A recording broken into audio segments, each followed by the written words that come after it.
Praise lord. యేసుక్రీస్తు నామంలో మీ అందరికీ శుభములు తెలియపరుస్తున్నాను. మార్నింగ్ మన్నా అనే ఈ కార్యక్రమం ద్వారా మీరు దీవించబడాలనేది దేవుని యొక్క ఉద్దేశమై ఉంది. ఈ దినాల్లో ప్రభు రాకడ సమీపంగా ఉందని ప్రభు మనల్ని హెచ్చరిస్తూ ఉన్నాడు. మీరు సిద్ధపడుతున్నారా లేదనేది నాకు తెలియట్లేదు, కానీ ఇది నిర్లక్ష్యం చేసే సమయం కాదు. ఇది ఎప్పుడో దేవుడు వస్తాడులే, అప్పుడు మనం సిద్ధపడవచ్చు అని అనుకుంటున్న యుగం కూడా కరెక్ట్ కాదు. ఎందుకంటే ప్రభువారు చెప్పారు, నేను దొంగ వలె వస్తానని చెప్పారు. కాబట్టి ఆయన వచ్చే సమయం ఆసనం అవుతున్న ఈ దినాల్లో మీరు ప్రభు రాకడ కొరకు సిద్ధపడాలి. పైగా దేవుడు తన రాకడకు ముందు కొన్ని సూచనలు చెప్పాడు. నోవాహు దినం వచ్చినట్టుగా ఆయన దినం ఉంటాయని ప్రభువారు చెప్తున్నాడు. చూడండి, లూకాసు సువార్త 17వ అధ్యాయం 26వ వచనం. అక్కడ ఏమని ప్రభు నోవాహు కాలంలో చాలా జరిగాయి. అయితే యేసు ప్రభువారు ఏ విషయాన్ని మెన్షన్ చేస్తున్నాడంటే, ఓడలోనికి ప్రవేశించే ఆ క్షణం మొదలుకొని జనాలు నిలువెచ్చని స్థితిలో తింటూ తాగుతూ తిరుగుతూ ఉన్నారు. ఏ ఒక్కరికి మనసులో చలనం లేదు. నేను ప్రభు రాకడ కొరకు సిద్ధపడాలని ఆలోచన లేదు. తర్వాత 29వ వచనంలో అంటున్నాడు, ఒక నోవాహు దినం మాత్రం కాదు, లోతు దినం వల్ల కూడా వస్తాయని చెప్పి అంటున్నాడు. లోతు దినాన్ని గురించి బైబిల్ ఏమంటుందంటే, దేవుని బిడ్డలారా, దేవుని యొక్క శిక్ష గురించి, రాబోతున్న భయంకరమైన నాశనాన్ని గురించి ఏ ఒక్కరికి ఐడియా లేకుండా ఉంది. అందుకొరకే దేవుని బిడ్డలారా, వాళ్ళందరూ నశించిపోయారు. అవును, చంటి బిడ్డలకు మరి ఫైర్ గురించి నొప్పి ఉంటే వాళ్ళకి ఏ భావన, ఏ ఫీలింగ్ ఉండదు. సింపుల్గా వెళ్ళి చేయిపెట్టేస్తారు. అటువంటి పరిస్థితి మన జీవితంలో కనబడకూడదు. ఈరోజు ప్రభు రాకడికి మీరు సిద్ధపడాలని ప్రభు పేరట మనం చేస్తాం. ప్రభు రాకడికి సిద్ధపడటానికి ఫస్ట్ ఏంటంటే, యేసు ప్రభు చెప్పింది ఏంటంటే, లూకాసు సువార్త 21వ అధ్యాయం 34 నుండి 36 వచనాలు చదివితే యేసు ప్రభు చెప్పిన మాట, దేవుని బిడ్డలారా, కొన్ని మనలను భక్తిలో లేకుండా చేసే కార్యాన్ని విడిచిపెట్టాలని ప్రభు చెప్తున్నాడు. దాంట్లో తిండి వలనను, తర్వాత ఈ లోక విచారం, భారభరితమైన జీవితం, ఎక్కువ భారం పెట్టేసుకొని ప్రార్థనలో ఉండకపోవటం, దేవుళ్ళు లేకపోవటం, ఇవన్నీ యేసు ప్రభువారే హెచ్చరిస్తున్నాడు. తర్వాత అంటున్నాడు కదా, లూకాసు సువార్త 21:36లో, కనుక జరగబోతున్న వీటన్నిటి నుండి తప్పించబడులాగన మీరందరూ ఎల్లప్పుడూ ప్రార్థన చేయాలని అంటున్నాడు.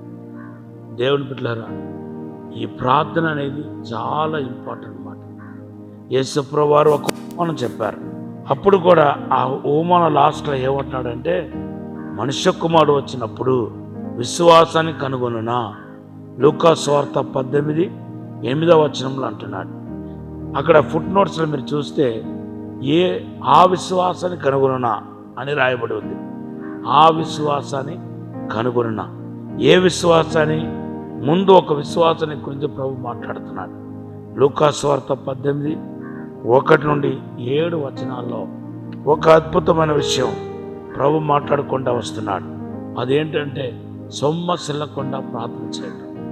కాబట్టి ప్రభు రాకడికి 2 వాక్యాలు, లూకాసు సువార్త 22:36 కానీ, లూకాసు సువార్త 18:8వ వచనం కానీ, 18:8వ వచనం కానీ హెచ్చరించే మాట ఏంటంటే, మనుష్య కుమారుడు వచ్చినప్పుడు విశ్వాసాన్ని కనుగొను, సొమ్మసిల్లకుండా ఉండే ఆ విశ్వాసాన్ని కనుగొనునా అంటున్నాడు.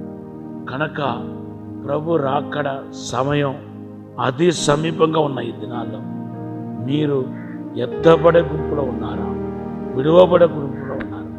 ఇప్పటికే మీ యొక్క జీవిత ప్రయాణం మరి సిద్ధపాటు వైపు ప్రయాణిస్తుందా, లేకపోతే నిర్లక్షణ ధోరణితో నిలువచ్చని స్థితిలో ఉంటూ పాపంలో ఉంటూ ఇహలోకభోగ సంతోషాన్ని అనుభవిస్తూ ఏం పర్వాలేదు అంటూ ఉన్నారా అనే విషయాన్ని ఈరోజు మీరు జ్ఞాపకం చేసుకోవాలని ప్రభు పేరట మనం చేస్తున్నాను. లూకా సువార్త 17వ అధ్యాయం 34 నుండి 37 వచనాల్లో దేవుని బిడ్డలారా, రేషియో ప్రభు రాకలు ఎత్తపడే ఆ రేషియో ఎలాగ ఉంటుందంటే 50-50. సంఘంలో ఉన్న వాళ్ళే ఎత్తపడబోతున్నారు, రక్షించబడి మారు మనసు పొందిన వాళ్ళే ఎత్తపడబోతున్నారు. వారిలో 50% మంది రక్షించబడతారు, ఇంక 50% మంది విడువబడతారు. దాన్ని ఉద్దేశించి 34లో ఏమంటున్నాడంటే 17:34లో ఇద్దరు నిద్రపోతే ఒకరు ఎత్తపడతారు, ఒకరు విడువబడతారు. నిద్రపోవటం అనేది రెస్ట్లో ఉండటం, విశ్రాంతిలో ఉండటం. దేవుని పట్ల ప్రియులకు ఆయన నిద్రను అనుకరిస్తున్నారు. ఆ దేవుని యొక్క ప్రియుల్లో కూడా ఆ నిద్రపోయేవారంటే వాళ్ళనమాట దేవునికి ప్రియులు. ఆ దేవునికి ప్రియులుగా కనపడుతున్న వారు కూడా, ఆ తర్వాత రెస్ట్లో ఉన్న వాళ్ళు కూడా, సమాధానం సంతోషంతో ఉన్న వాళ్ళు కూడా ప్రభు రాకడికి ప్రత్యేకంగా సిద్ధపడకుండా విలువబడిపోతున్నారు. తర్వాత ఇద్దరు పిండి రుప్పుతారంట, ఇద్దరు స్త్రీలు పిండి రుప్పుతారంట. ఒకరు ఎత్తపడతారు, ఒకరు విడువబడతారు. అంటే ఇదేంటంటే బిజినెస్ చేసేవారు, విశ్వాసులుగా ఉంటే బిజినెస్ చేసేవారిలో కూడా ఒకరు ఎత్తపడతారు, ఒకరు విడువబడతారు. తర్వాత ఇంకా లాస్ట్ వచనం ఏదంటే 17:36లో, లూకా సువార్త 17:36లో ఇద్దరు పొలంలో ఉంటే ఒకరు ఎత్తపడతారు, ఒకరు విడువబడతారు. పొలం అనేది దేవుని యొక్క సేవకులను చూపిస్తుంది. చివరికి ఆ ఎఫెక్ట్ ఎవరిలో కూడా పడుతుందంటే సేవకుల్లో కూడా పడుతుంది. కాబట్టి సేవకులారా, మీరు సిద్ధపడుతూ ఇతరులు సిద్ధపరచాలి. ప్రభు రాకడ అతి సమీపంగా ఉంది, సిద్ధపడండి. ఈ మాటను దేవుడు దీవించుగాక. ఆమె పరిశుద్ధము నమ్మకమైన పరలోక తండ్రి, నీకు వందనాలు, స్తోత్రాలు ప్రభా. మమ్మల్ని క్షమించి మన్నించి పరిశుద్ధపరిచి ప్రభా నీ రాకడ కొరకు సిద్ధపడే కృప దయచేయండి ప్రభా. యేసుక్రీస్తు నామంలో నీ విశేషమైన కృప దయచేయండి ప్రభా. అసాధారణమైన అద్భుతమైన కార్యం జరిగించండి ప్రభా. కృపాక్షేమంలో నీ వెంట వచ్చిన గాక అసాధారణమైన కార్యం జరిగించమని యేసునామములో అడిగి వేడుకుంటున్నాము తండ్రి, ఆమేన్.